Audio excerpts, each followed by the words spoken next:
Salut à tous, aujourd'hui je vais répondre à une question qu'on me pose très souvent et qui est combien de mots-clés faut-il mettre dans ses campagnes Google Ads.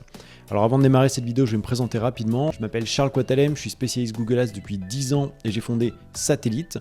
Chez Satellite, on accompagne des sociétés de toute taille. Je te montre les logos des sociétés qu'on accompagne en ce moment et on investit des centaines de milliers d'euros sur Google Ads tous les mois pour nos clients.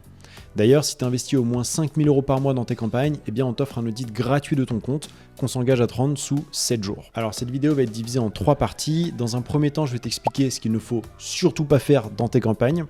Dans un second temps, je vais te montrer quelle est la meilleure approche et surtout comment la mettre en application. Et enfin, je t'expliquerai quel type de correspondance de mots-clés tu dois choisir pour tes campagnes de manière à avoir le meilleur retour sur investissement avec Google Ads. Alors, ce qu'il ne faut surtout pas faire, c'est injecter des centaines de mots-clés dans chaque groupe d'annonces.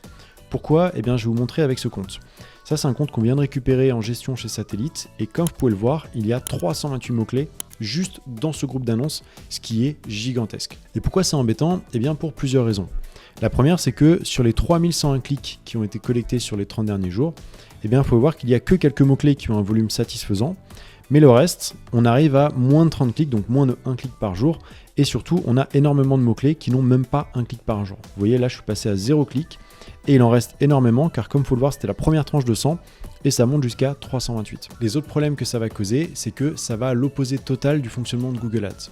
Google Ads fonctionne avec ce qu'on appelle le data learning. C'est-à-dire que plus on fournit à Google de la data, plus il est capable de comprendre ce qu'on recherche et plus il va être efficace et donc meilleur sera votre retour sur investissement en ads. Avec cette méthode, en fait, on a énormément de mots-clés qui n'ont quasiment pas de clics et donc on ne donne pas à Google suffisamment de data pour devenir efficace. Mais ça ne s'arrête pas là. Si vous avez autant de mots-clés dans votre groupe d'annonces, il est évident que vous allez par défaut cibler beaucoup de thématiques différentes.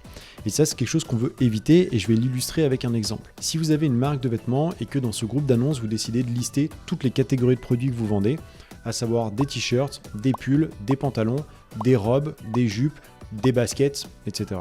Eh bien, vous allez vous exposer à deux problèmes. Le premier, ça va être la pertinence de vos annonces.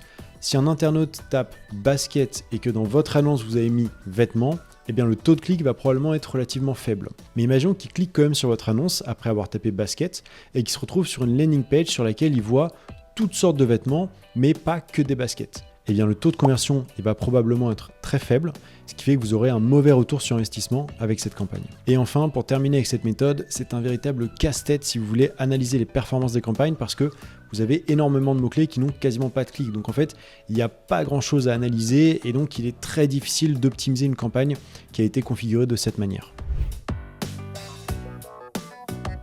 La bonne méthode, c'est de mettre un maximum de 20 mots-clés par groupe d'annonces et surtout d'avoir des mots-clés qui ciblent exactement la même chose. Ensuite, il va falloir bien structurer vos campagnes de manière à ce que chaque groupe d'annonces ait une thématique qui lui est propre. En fait, dans Google Ads, on a ce qu'on appelle la règle du 80-20. C'est-à-dire que 80% du chiffre d'affaires ou des conversions est généré par seulement 20% des mots-clés. Et dans Google Ads, on pourrait même dire que c'est plutôt 90-10 avec seulement 10% des mots-clés qui génèrent 90% du chiffre d'affaires. Je vais vous montrer un exemple avec un compte qu'on gère. Dans ce compte, on a 18 mots-clés seulement dans le groupe d'annonces, sachant qu'il y en a 2 qui sont désactivés. Mais surtout, ce qui est intéressant, c'est qu'on a un mot-clé qui génère 2300 conversions sur 3460. Et si on additionne les 2 mots-clés suivants, avec 335 et 336 conversions, eh bien ça nous fait 3000 conversions sur 3400 générées avec seulement 3 mots-clés. Et en fait, ce que ça veut dire, c'est que vous n'avez pas besoin de réinventer la roue quand vous remplissez les mots-clés pour vos groupes d'annonces. Allez sur les mots-clés principaux et laissez Google derrière se débrouiller pour aller trouver les termes de recherche qui sont les plus pertinents. Cette méthode, c'est aussi la meilleure parce que non seulement vous gagnez du temps, mais surtout vous allez avoir une pertinence qui est parfaite. Parce que si chaque groupe d'annonces cible une cible qui est précise, eh bien vos messages dans les annonces seront précis et pertinents.